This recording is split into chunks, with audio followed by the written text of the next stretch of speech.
今日我哋嚟整一個沙律。呢個沙律咧都係好普通嘅菜，都係啲公司商店買翻嚟咧都係可以食得噶啦。咁但係咧，我哋唔係平時咁樣用嗰啲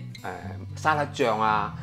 各種風味嘅沙律醬嚟溝佢咁樣食嘅。我今日係用比較特殊嘅形式咧嚟做一個比較好容易但係又好好食嘅沙律醬。係我哋而家嚟調一個醬汁，個醬汁一個意大利黑醋啦，一個蘋果醋啦。同埋有一個自己慢火炸出嚟嘅蒜油，咁我而家就嚟溝一個醬汁嚇。意大利黑醋咧，佢有一個好特殊嘅味道，再加上咧蘋果醋係比較有啲發酵菌喺度，同埋呢個蒜香味好濃嘅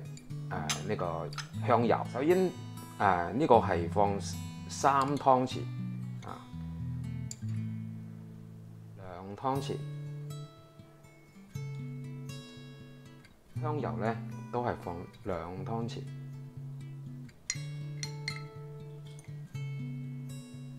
呢個醬汁咧就調好啦。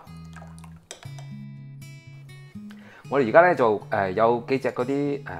甜椒、辣椒核喺度咧，其實冇問題嘅，因為佢本身係冇辣味嘅。OK，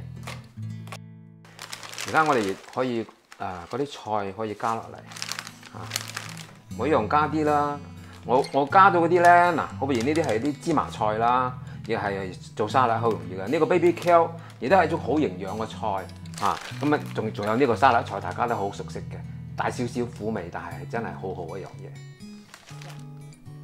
OK， 而家呢個菜咧，其實咧你直接放呢個醋落去咧都係可以食嘅，但係我有個方法咧，就係我覺得咧係放啲醋落去之後咧你用手揸佢揸軟啲佢，咁樣樣咧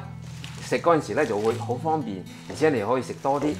而且嗰個口感咧同直接咁樣食咧係好唔一樣嘅。所以你睇佢嗱係咁揸幾下咧，佢就軟翻啦，咁咧等佢軟翻咗之後咧，你再喺度再加啲你個嗰啲醬汁落去咧，就會好好食噶啦。嗱，